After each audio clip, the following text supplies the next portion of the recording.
Bonjour, bienvenue dans l'émission Rencontre. Aujourd'hui, c'est une émission poétique que je vous propose, une pause dans ce monde agité et avec mon invité qui s'appelle Francis Pelletier. Alors, il est auteur, photographe, artiste, conférencier et médecin, mais médecin à la retraite aujourd'hui. Bonjour Francis.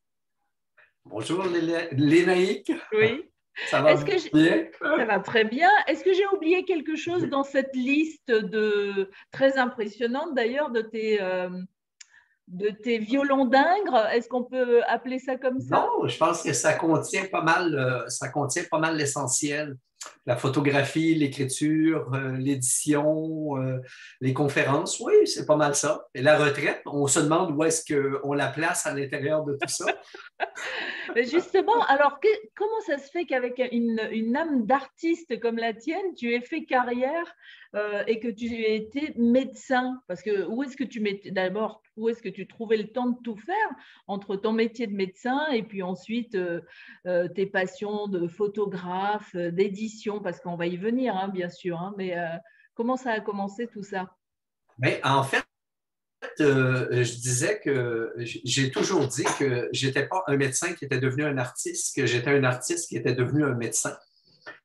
Donc, j'écris depuis l'âge de 6 ou 7 ans. J'ai toujours écrit. J'ai commencé à faire de la photographie, je devais avoir 12 ans. Donc, ça a été très naturel pour moi d'associer le texte et l'image. Puis on comprend qu'à 12 ans, je ne m'orientais pas encore vers la médecine. D'ailleurs, je m'en allais en activité physique. Puis j'avais fait un premier choix en activité physique et pour rigoler, j'avais fait un deuxième choix à l'université en médecine. Puis finalement, j'ai été accepté. Je suis allé comme médecin, mais j'ai toujours essayé d'équilibrer les choses. Ce qui me faisait dire que j'étais médecin à temps partiel et pelleteur de nuages à temps couvert. Alors maintenant, à la retraite depuis un petit peu plus qu'un an, je peux dire que je suis pelleteur de nuages à temps comblé. Et alors, justement, j'adore ta philosophie de vie. J'ai pris quelques petites notes. Tu dis que, notamment sur tes conférences, tu écris carrément une mise en garde sur ton site. Tu dis que tes conférences peuvent créer de l'indépendance, de l'excitation et un état durable de bien-être. Oui, oui, absolument. Ça, c'est ce que je me suis rendu compte au fil des ans. C'est vrai pour un peu parce que le titre de ma conférence, qui est un peu le titre de l'ensemble de mon œuvre, c'est Pique-nique au bord de l'autre. Donc, c'est vraiment cette rencontre, cette relation avec les autres. Ce qui est particulier aussi, c'est que mon travail, je dis souvent ici au Québec, je suis le plus connu des inconnus. J'ai Un vendu illustre inconnu, tu connais cette… Oui, j'ai Oui. vendu peut-être, je dois être rendu à au-dessus de 200 000 calendriers, 50 000 grands signets géants avec les textes. En termes d'argent, ça fait beaucoup d'argent. C'est de valeur qu'il ne me reste pas tout ça. J'ai été tellement perfectionniste et impliqué dans la qualité des produits que finalement, on a tout dépensé ça à l'intérieur de ça. Mais et je me suis beaucoup questionné à savoir pourquoi mon travail était aussi populaire et que moi, finalement, j'étais comme un inconnu derrière tout ça. Et je pense que mon travail est un peu comme ceux qui écrivent les proverbes. Donc, Hmm. on ne sait pas qui écrit les proverbes. Puis mon travail est beaucoup le miroir de la société. Donc, tout ce que j'ai acquis au niveau des relations humaines, que ce soit à travers mes patients ou à travers les gens qui sont autour, c'est ce que j'ai intégré, ce que j'ai retourné en poésie, sous forme de philosophie, de poésie. Je dis souvent que je fais rimer beauté et simplicité. Hmm. Donc, je crois que à l'intérieur de mon travail, ce que les gens voient et apprécient, c'est eux-mêmes parce qu'ils se reconnaissent à l'intérieur de mon travail. Et ça fait de moi quelqu'un qui est un peu transparent devant l'œuvre, ce qui n'est pas le Et cas ce comment… matin d'ailleurs. Oui. Et comment tu te sens justement vis-à-vis de ça? Est-ce que c'est un regret quelque part ou finalement tu le vis Non, très très bien? non, je me sens très bien par rapport à ça. C'est drôle parce que ça me rappelle une anecdote. Je faisais de la photographie ici dans le parc de la Mauricie. Et puis, j'étais installé avec mon appareil photographie. Puis, il y avait une dame derrière moi que je ne connaissais pas, qui devait avoir peut-être une soixantaine d'années et qui m'a dit Est-ce que vous êtes peintre? Fait que là, je lui dis non. Fait que, elle m'a dit Est-ce que vous êtes photographe? Je dis oui. Elle dit Qu'est-ce que vous faites? Ben, je dis Je fais des photographies, puis je m'inspire de mes photographies pour écrire des textes, tout ça. Fait que là, il y a 2, 3 secondes de silence, puis elle me dit Est-ce que vous êtes Francis Pelletier? Waouh! Fait que là, je me suis retourné, puis j'ai dit oui. Mais elle a dit Je vous suis depuis des années, j'adore votre travail. Alors, ça montre comment les gens connaissent le travail, mais ne me connaissent pas. Et j'aime ce côté un peu anonyme de pouvoir. Personne ne se méfie de moi quand j'arrive avec mon appareil photographique ou tout ça, parce que les gens ne me reconnaissent pas. Puis, ça me plaît bien. Je vis super bien avec ça. Parce que le plus important, ce n'est pas l'individu, c'est l'œuvre. Oui. Moi, j'ai l'impression d'être né un peu comme avec le don des mots. Le don des mots et le don des images. Mais un don, c'est quelque chose qui nous est donné. C'est pas quelque chose qui... c'est pas quelque chose à quelque part, on a mérité. Le plus grand mérite qu'on peut avoir par rapport à un don, c'est de l'utiliser et d'en faire bénéficier les autres. Et c'est vraiment comme ça que je vois mon travail.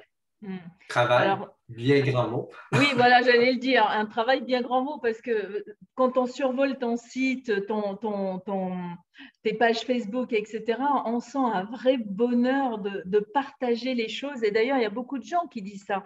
J'ai lu aussi, toujours sur ton site, qu'une conteuse, Lise Trottier, dit ceci: j'adore ta prose, elle est tellement thérapeutique.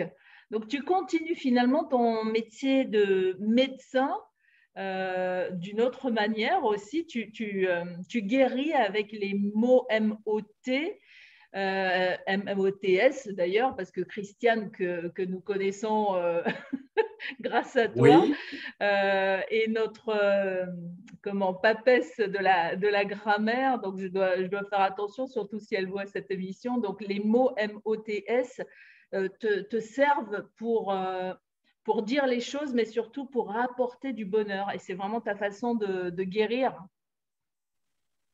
mais je pense que toute ma vie, j'ai soigné infiniment plus d'impatients. Je les appelle des impatients plutôt que des patients. Donc, j'ai soigné infiniment plus d'impatients avec les images et les mots que ce que j'ai pu faire avec les pilules ou les prescriptions. On sous-estime souvent le pouvoir des mots. Les mots, ça peut être meurtrier, mais ça peut être extrêmement guérisseur. Et c'est toujours touchant parce que chaque semaine, je reçois des témoignages, puis que ce soit dans des événements ou par courriel, ou de gens qui, à un moment donné, te disent aujourd'hui, si je n'avais pas été en contact avec ton travail à cette époque-là de ma vie, je ne serais plus là aujourd'hui. Ah oui. Et ça, c'est extrêmement touchant.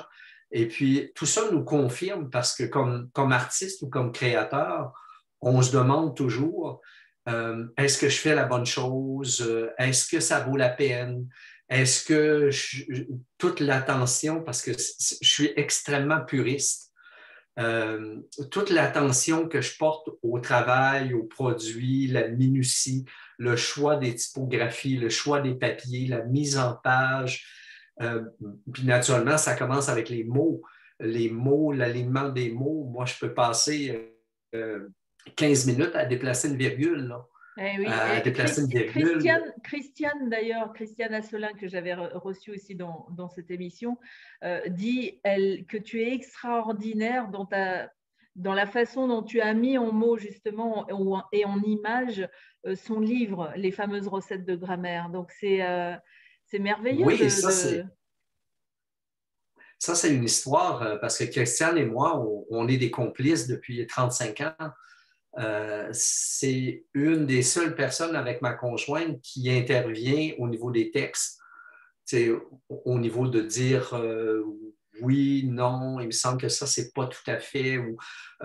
Puis Christiane va même souvent plus loin parce que des fois, elle va nous suggérer des changements et tout ça. Puis généralement, c'est très pertinent. Donc, on a cette espèce de complicité. Puis, quand Christiane a fait sa grammaire française, on s'est retrouvés récemment en confinement, comme chez vous, pendant une période d'un an. Puis les pauvres parents se sont retrouvés à la maison avec leurs enfants à faire l'école à la maison et à devoir leur enseigner des choses qui souvent ils ne maîtrisaient pas eux-mêmes. Puis moi, je savais que Christiane avait créé le plus bel outil d'apprentissage de la langue française. Donc, je me sentais pas bien de pas reprendre cet outil-là encore là et de ne pas l'offrir aux gens qui sont à l'extérieur. Puis, de sa méthode de grammaire qui est la plus simple, la plus pratique et la plus efficace, je savais qu'en la mettant en image et en scène, je pouvais en faire la plus attrayante et la plus captivante. Alors, c'est ça les fameuses recettes de grammaire. On s'est bien amusé. Et Oui, moi, je me suis amusé aussi à la surprendre à l'intérieur de sa grammaire parce que des fois, j'intégrais des bouts de texte. Puis elle, quand elle revenait à la correction, elle voyait là, oh, je pense que je t'ai perdu, non, non, Lénaïque. non, je Est-ce suis que tu là. me vois Est-ce que toujours? tu... Ah Oui, non, OK. moi, je te vois toujours. Est-ce que tu vois mon écran? Oui, OK. Là, je vois que tu as partagé l'écran. Oui. OK. Donc là, ça, Avec les... oui. c'est faire du bien avec du beau et du bon, c'est ma raison d'être et de faire, profitez-en. C'est ça que tu as envie de dire en fait aux gens tout simplement, quel que soit le travail que tu fais, que ce soit en photographie, que ce soit en conférence, que ce soit dans tes textes. Par exemple, la photo qui est derrière toi, enfin la photo, c'est l'image, le tableau de fleurs qui est derrière toi, c'est pas simplement un tableau, il y a aussi une phrase qui est sous le tableau. Alors, comme on ne la lit pas, tu vas nous la lire. Oui, alors, donc, c'est toujours le principe, c'est de partir de l'image, puis de m'inspirer de l'image pour écrire la phrase. Je ne sais jamais où est-ce que ça va m'entraîner. Alors, ici, le texte, c'est une fleur timide, rougie, lorsque le vent soulève sa robe. C'est beau. Alors, c'est tout simple. Donc, c'est d'entrer dans l'image et à partir de l'image, de faire parler l'image. Puis, à un moment donné, on ne sait plus, est-ce que c'est l'image qui est venue en premier ou est-ce que c'est le texte qui est venu en premier, tellement il y a une espèce de fusion entre le texte et l'image. Ça, c'est ce que moi j'appelle pose et prose. Donc, c'est l'association vraiment très serrée du texte et de l'image. Et qu'est-ce qui Et ça, t'inspire c'est justement dans les images? Est-ce que c'est les fleurs uniquement ou il y a d'autres choses, d'autres thèmes qui t'intéressent? en fait, tout m'inspire. Tout m'inspire. Ça peut être du portrait, ça peut être ben, quelques exemples ici, là, voyez-vous. Alors, le texte ici, c'est s'empresser de décompresser. Oh, magnifique. C'est un texte à propos, hein? Oui, tout à fait. J'en ai plusieurs avec des fleurs, mais j'ai celle-ci qui a été faite. C'est une photo que j'ai faite dans le Maine. Alors, je ne sais pas si vous arrivez à lire, là. Passer Passer une semaine chez sa mère oui, avec chez sa écrit, mère. voilà, écrit MER. MER. Ouais. Alors, vous voyez, c'est ça. Ou encore ici, une petite photo de mon coin de pays, de Percé. Derrière, on voit le rocher Percé ici, Oui. que vous connaissez probablement. Alors, la phrase, c'est à faire, planifier, d'improviser des vacances. À faire 2 points, oui. À faire 2 points, Oui, planifier des vacances, ouais. Ben oui, oui, ça, c'est une série que j'ai fait. et C'est une c'est, série que j'ai fait d'un texte qui s'intitule À faire. Donc, ce sont tous des trucs à faire. oui. Et puis, on peut les cocher. Alors, c'est cocher, effectuer, cocher, effacer et recommencer. Puis ça nous amène tout dans des petites choses comme ça, comme planifier d'improviser des vacances, Puis plein de petits trucs de vie ou de choses. Puis il y a même un endroit en bas où on peut ajouter nos propres idées là, à Ouais. l'intérieur de ça. Et d'ailleurs, dans la photo, je vais repartager le site parce que dans la photo, il y a également une photo qui est très intéressante. C'est celle-ci parce que celle-ci a été prise en Bretagne. Ah, ben oui. Oui, on va à Étretat. On reconnaît la falaise là, sur le côté. Ah, Donc, c'est à c'est pas tout Étretat, à en fait, Normandie. c'est pas tout à fait la Il y a Bretagne alors. 2 ans et demi. Non, c'est la Normandie. Par contre, de la Bretagne, ben, je vous raconte un petit peu l'histoire. Il y a 2 ans et demi, je suis allé en France et j'ai passé une semaine en Bretagne, une semaine en Normandie et une semaine à Paris. J'ai fait 9000 photographies dans mon voyage. Ça m'a pris 7 mois à retoucher et à classer les photographies de ce voyage-là. Et chaque année, je publie un calendrier, un petit calendrier de table avec les photographies et les textes. Donc, mes 2 calendriers des 2 dernières années sont faits à partir de photographies qui ont été faites lors de ce voyage-là. Et mon plan de retraite, c'est l'exportation de mon travail du côté de l'Europe, du côté de la francophonie. Et ça a été un voyage extraordinaire. J'ai eu un gros coup de cœur avec la Bretagne, entre autres, et avec les Bretons. Ça, c'est un coup de cœur qui avait commencé au Salon du Livre de Paris il y a une vingtaine d'années. J'avais été invité au Salon du Livre de Paris. Il y a une affinité entre les Gaspésiens et les Bretons. Euh, on a des paysages qui se ressemblent. On est dans... Ah, on n'entend plus Francis. C'était pas rare qu'on recevait 3 invitations à souper. Là. On était obligé de décliner des invitations à souper. Tout ça, ça a été vraiment un coup de foudre. Puis il faudrait que je vous... attendez que j'attrape le calendrier. Ouais.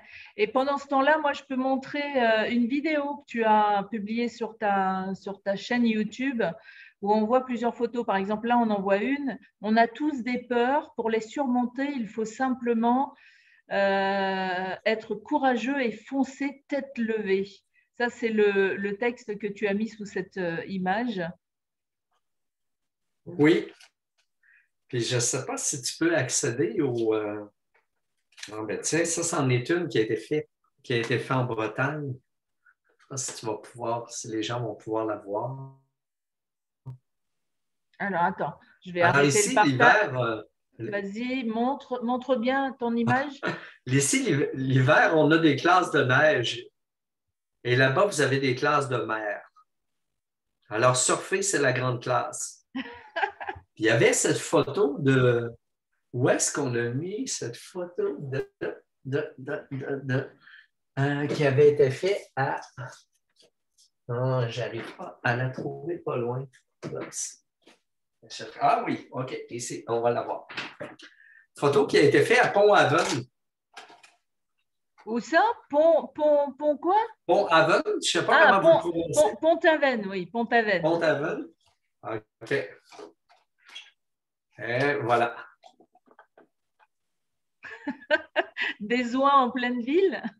Des oies en pleine ville qui sont en train de regarder le menu d'un restaurant. Ah, j'adore. Et dans Alors, la phrase... le menu, j'espère qu'on ne voit pas des rillettes d'oie ou quelque chose comme ça, si? Oui, c'est ça, je m'amusais à dire. Ils sont en train de vérifier s'ils sont au menu du soir.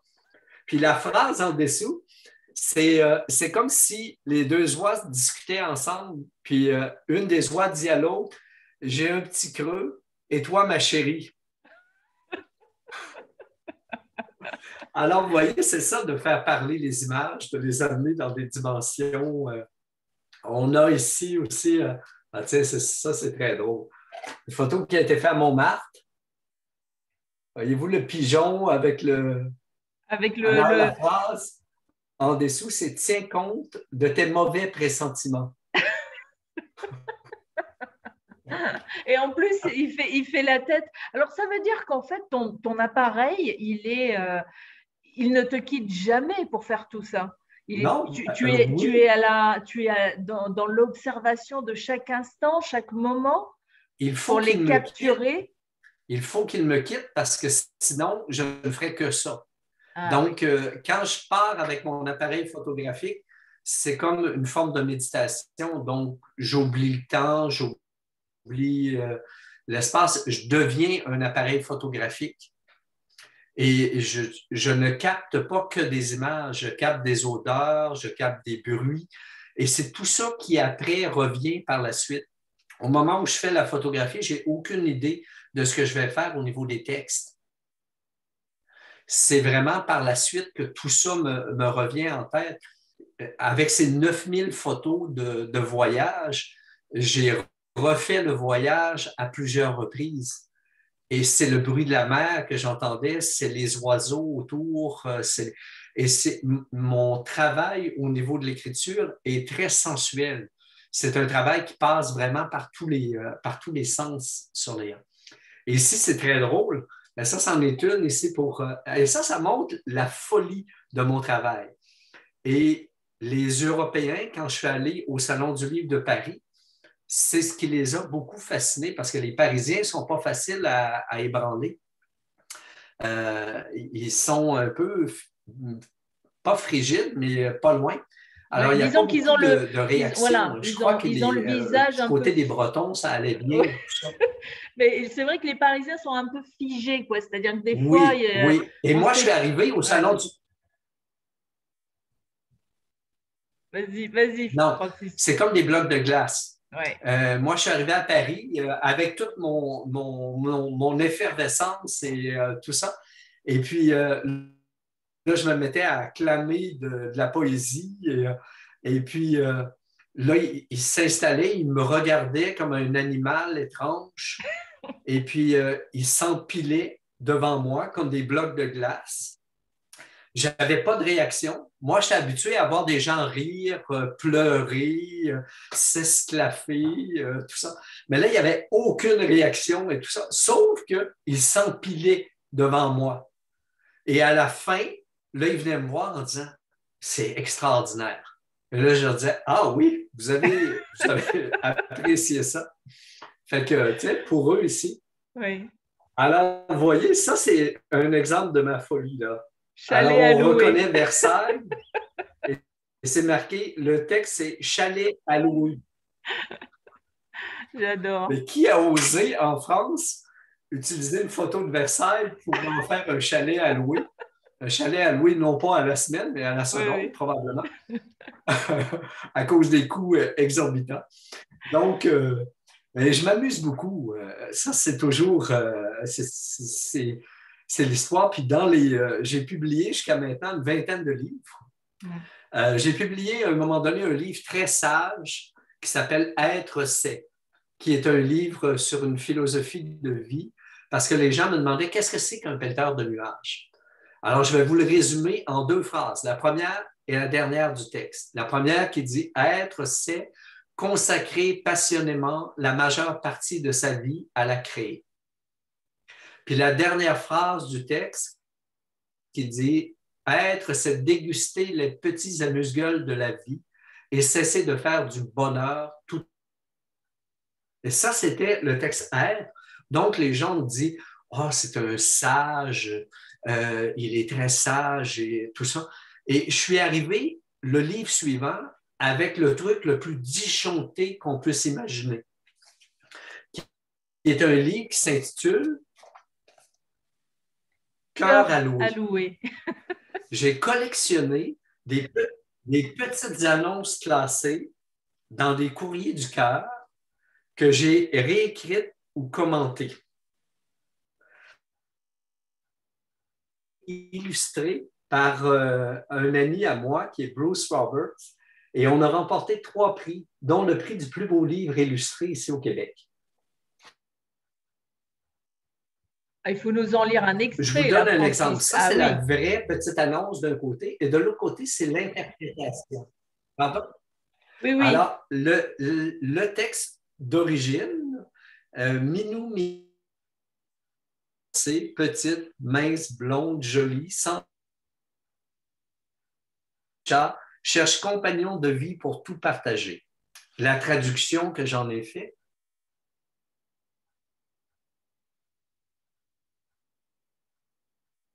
Pour explorer les gouttières et partager la litière.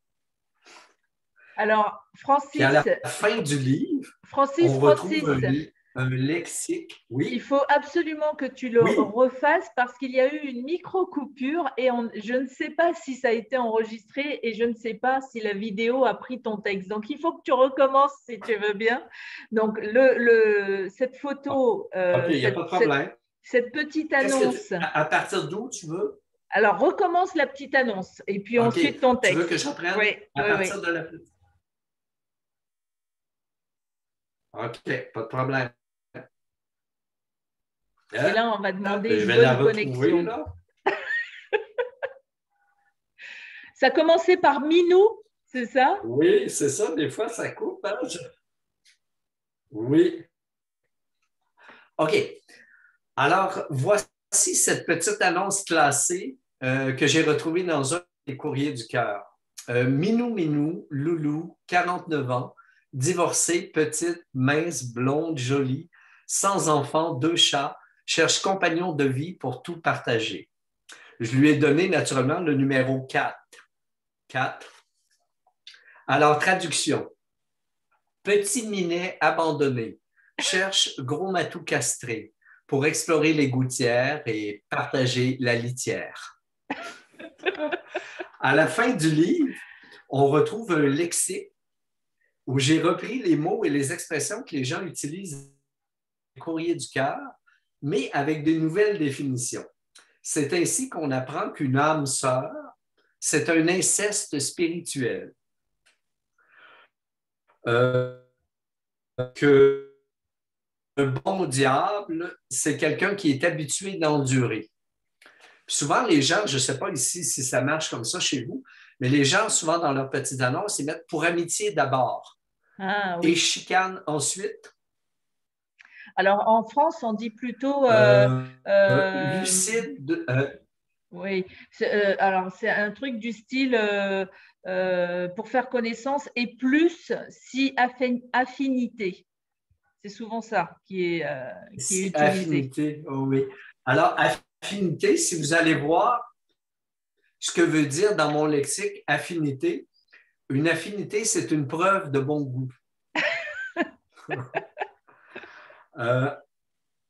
Amnésique, souvent les gens vont dire libre de son passé. Hein? Je ne sais pas si chez vous, non, ils ne mettent pas ça.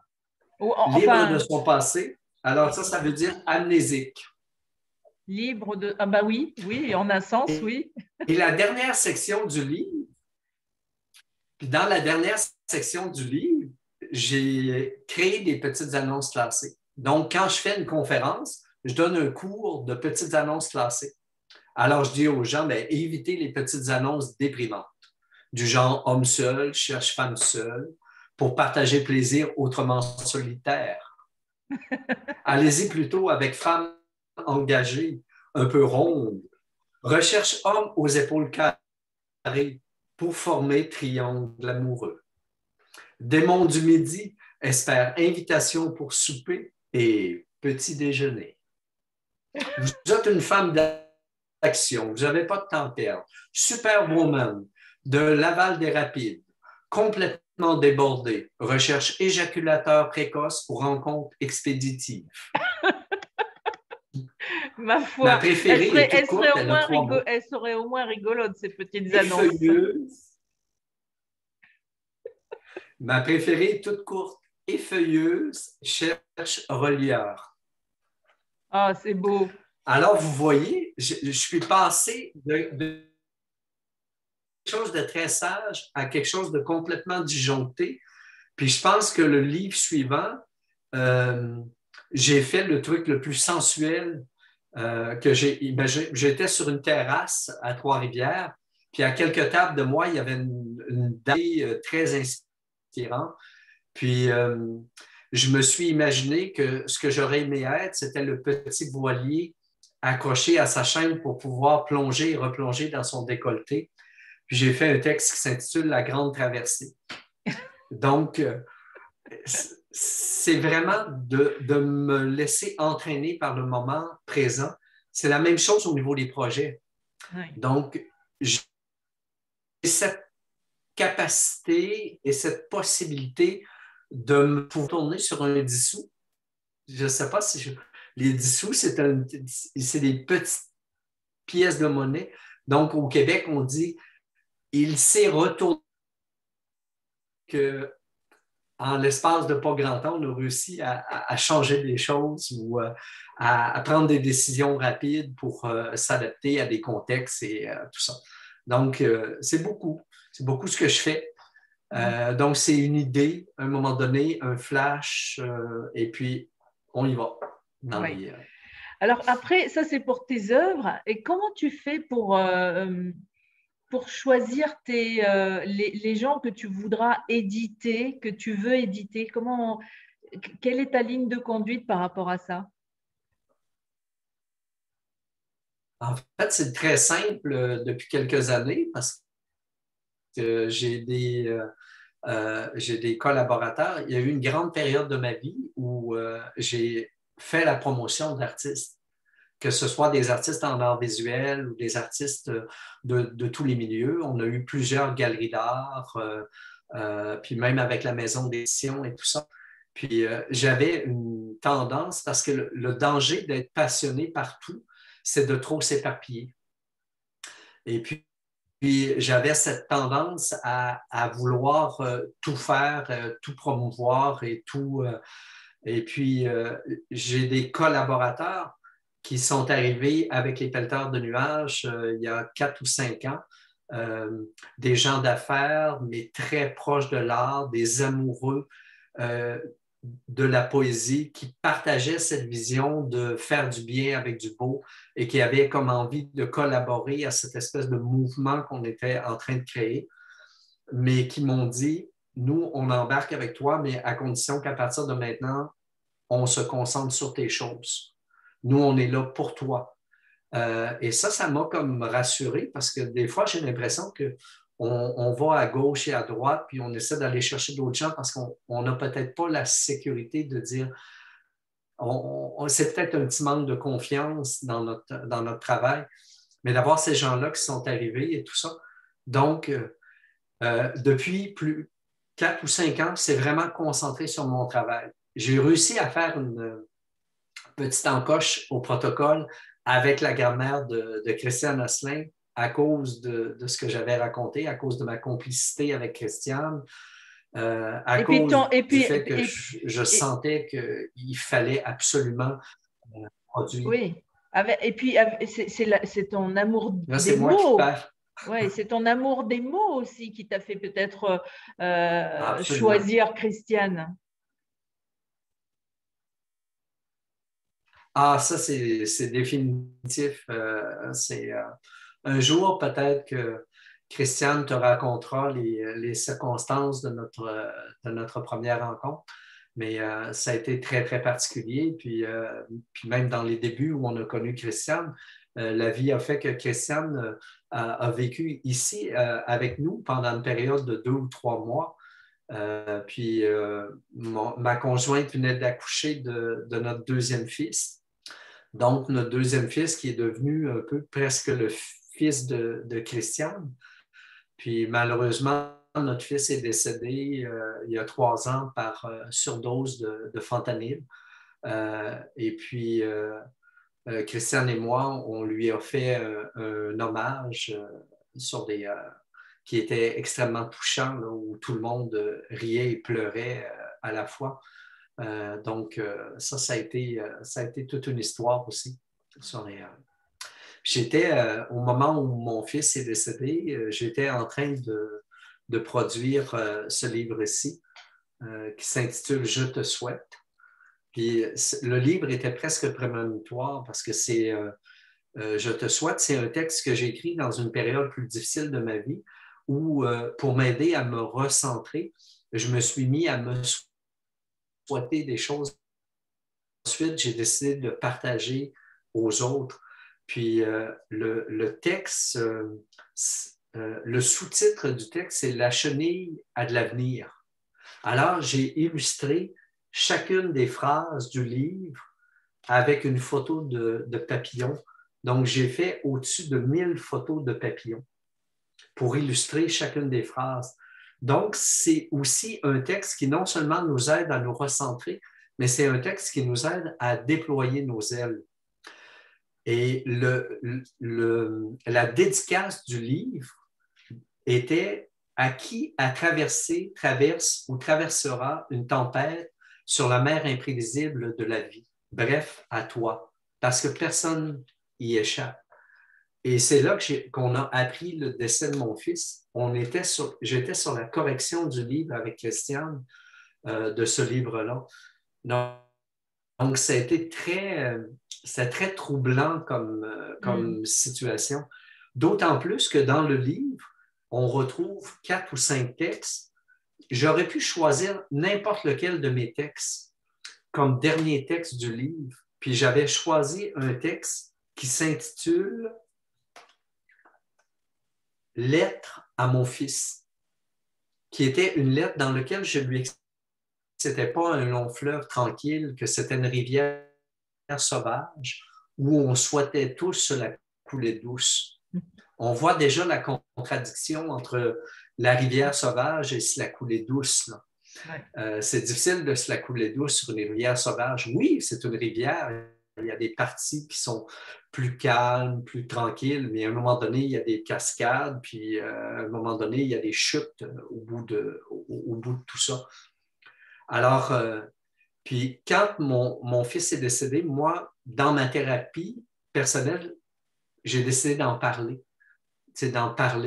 Et là, j'ai reçu des centaines de témoignages. Et là, j'ai réalisé toute l'impuissance que les gens avaient problématiques, que ce soit la drogue, l'alcool, toutes ces choses-là. Puis suite à ça, on a créé ce qu'on a appelé une croisade pour la vie. J'ai invité des spécialistes, des psychologues, des médecins. On a identifié les grands thèmes, le mal de vivre, l'estime de soi, les paradis artificiels, les deuils, les pertes, puis le bonheur. Et on a fait des tables rondes autour de ces différents sujets-là. C'est des grands moments de vie. Alors, ça montre un peu toute la diversité aussi de où est-ce que la vie nous entraîne. Puis, je reviens à ma rivière sauvage. Il faut suivre le courant. Il faut apprendre à suivre le courant pour éviter les récifs, essayer de trouver la partie de la rivière qui est la moins abrupte pour ne pas se fracasser à quelque part. Donc, c'est un peu ça la vie. Hein? C'est de naviguer sur une rivière sauvage, mais qui est sauvage, mais qui est merveilleuse aussi, parce qu'on est les premiers explorateurs de cette rivière-là. On est les premiers à la découvrir. On est comme les premiers explorateurs qui partaient sur des bateaux pour découvrir des nouveaux continents. C'est ça la vie. Donc, on se promène, on ne sait pas ce qu'il va y avoir dans le prochain tournant de la rivière. On ne sait pas quelles conditions, qu'est-ce qu'on va vivre et tout ça. Et moi, je trouve ça passionnant. Puis d'apprendre à vivre le moment présent, d'être dans cette ouverture à l'autre, cette ouverture aux gens. C'est fantastique. Ainsi soit-il. Oui, je comprends pourquoi Lise Trottier, que j'ai citée tout à l'heure, dit « J'adore ta prose, elle est tellement thérapeutique ». C'est vrai que juste en t'écoutant, je pourrais même pas te poser de questions et te laisser parler au fond, parce que tu as tellement de choses à dire et ces choses sont tellement sages aussi et tellement logiques dans cette vie où on est en train de chercher parfois du bonheur ailleurs, alors que tout est déjà autour de nous et qu'il suffit juste de regarder. Moi, je vois un petit peu tes photographies comme ça, c'est regarder ce qu'il y a autour de vous.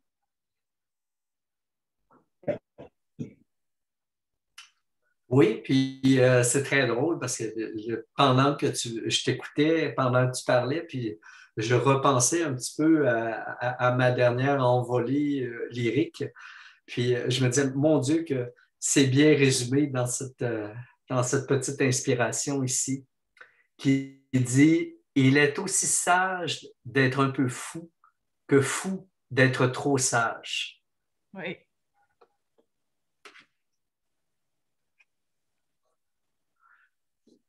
Et ben, je pense que c'est beaucoup ça. Hein?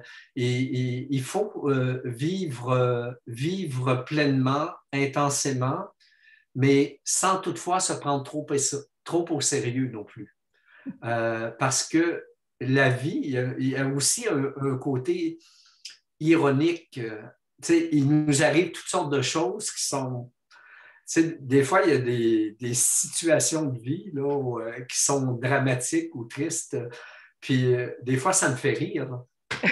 J'ai vécu, je ne sais pas si tu es au courant, là, mais est-ce que ça te dit quelque chose? I lol you. I love you. Non. Enfin, I lol.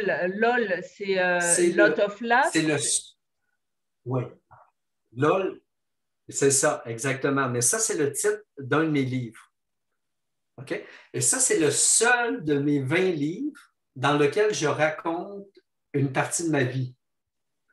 Et l'histoire est tellement incroyable que les gens croient que c'est une histoire inventée. OK? Tu veux en savoir plus? Ah bah oui! Alors, on remonte à une quinzaine, au-dessus d'une quinzaine d'années. C'était le début des chats sur Internet. On s'échangeait sur des chats publics où il y avait peut-être 20, 30 personnes. Chacun avait un petit surnom et puis les gens s'échangeaient des phrases, des mots et tout ça. En me allant sur un chat comme ça, je suis tombé en amour avec des mots. Et la personne de l'autre côté et moi on s'est mis à s'échanger des mots sur des chats au départ publics. Il y avait une mère et sa fille qui étaient sur le même chat que nous qui a dit quand vous commenciez à échanger tous les deux, ma fille et moi, on arrêtait, on vous observait et on pleurait devant la beauté de ce que vous échangez.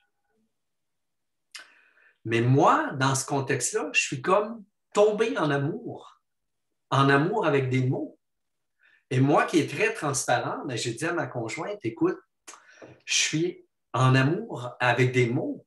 Puis ma conjointe m'a dit, je comprends, j'ai vu, c'est tellement beau que je ne veux pas t'empêcher de le faire, mais j'aimerais ça que tu ne la rencontres pas. On s'est échangé pendant 10 ans, sans photo, sans rencontre, sans rien, sur une base presque quotidienne, on a échangé des mots. Au bout de 10 ans, je pense que j'étais en train de devenir fou parce que je confondais le rêve et la réalité. C'était extrêmement troublant. J'avais l'impression qu'il n'y a rien qui pouvait m'atteindre, que je vivais comme dans un monde surréel, ce qui est beaucoup l'effet du virtuel, de ce qu'on peut vivre au niveau du virtuel, qui fait, puis ça, je l'ai vécu comme médecin, des gens qui quittent famille, travail, pays pour partir. Et ça, on le comprend quand à un moment donné, on l'a vécu. Et personne, à quelque part, n'est vraiment à l'abri de ce type de situation-là. Sauf que les gens, souvent, ils vont de l'avant, ils concrétisent. Mais nous, dans le contexte où on était, dans cette espèce de triangle amoureux, dont un des côtés était virtuel, l'entente était que, OK, il ne devait pas y avoir de rencontre. Mais à un moment donné, c'est devenu beaucoup trop troublant. Et au bout de 10 ans, là, à un moment donné, on a convenu, ma conjointe et moi, on a convenu qu'il fallait qu'on mette fin à cette situation-là. Et la seule façon de mettre fin à cette situation-là, c'était de rencontrer la personne de l'autre côté. Ce que je n'avais jamais fait, je n'avais aucune idée. Mais j'avais une adresse parce que cette personne-là commandait des choses chez les pelleteurs de nuages. Alors, j'ai annulé ma garde à l'urgence. Et je suis parti en début de soirée avec ma petite voiture et tout ça. Et je me suis dirigé là où était l'autre personne avec laquelle j'échangeais depuis 10 ans, mais que je n'avais jamais rencontré autrement que virtuellement. Et je suis débarqué, je suis arrivé devant chez elle. J'ai pris le téléphone, je l'ai appelé et elle m'a dit que bon, qu'est-ce que tu fais et tout ça. Mais je dis, écoute, je suis devant chez toi et j'aimerais que tu m'ouvres la porte. Elle a raccroché. Là, j'ai dit non, c'est pas vrai. J'ai pas passé 10 ans à attendre ou me retrouver dans une situation comme ça pour repartir autrement. Alors, je suis descendu de mon auto, j'ai cogné à la porte, ça ne répondait pas, la porte était barrée. J'ai fait le tour de la maison, j'ai regardé au niveau des fenêtres, je suis monté sur le patio à l'extérieur. La porte patio était débarrée. Lentement, j'ai ouvert la porte patio, j'ai appelé son nom. Il y avait une musique qui jouait à l'intérieur de la maison. Je suis entré à l'intérieur de la maison, j'ai appelé son nom. Personne, il n'y avait rien qui me répondait. J'entendais une douche. Je me disais, ça ne peut pas être elle qui est dans la douche parce qu'on s'est parlé il y a quelques minutes et tout ça. Je suis rentré dans la maison. Je disais, est-ce que je suis au bon endroit? Est-ce que je suis dans la bonne maison? À un moment donné, je suis arrivé dans une pièce où j'ai trouvé mes affiches, mes œuvres par terre, étendues sur le plancher et tout ça. J'ai dit, OK, oui, je suis dans la bonne maison. Puis, à un moment donné, il y a une porte qui s'est ouverte et il y a quelqu'un qui a dit, tu n'aurais pas dû venir. Puis, ben, la suite est dans le livre I Love You. Ah non! Ah, je vais être obligée Et dans le de me livre, le vous commander hein, allez, parce que dans le livre, on, dans le livre, on retrouve toute l'histoire à partir du début jusqu'à la fin. Et en bas, dans les petits rectangles bleus, on retrouve des extraits des échanges qu'on a eus. Donc, ça s'appelle les chatteries. Fait qu'on retrouve des extraits des échanges qui sont extrêmement signifiants et tout ça. Et puis, ben, juste pour vous donner, la première fois qu'on lit ce livre-là, là, je disais aux gens, gardez-vous 2 ou 3 heures parce que vous ne serez pas capable d'arrêter. C'est un thriller.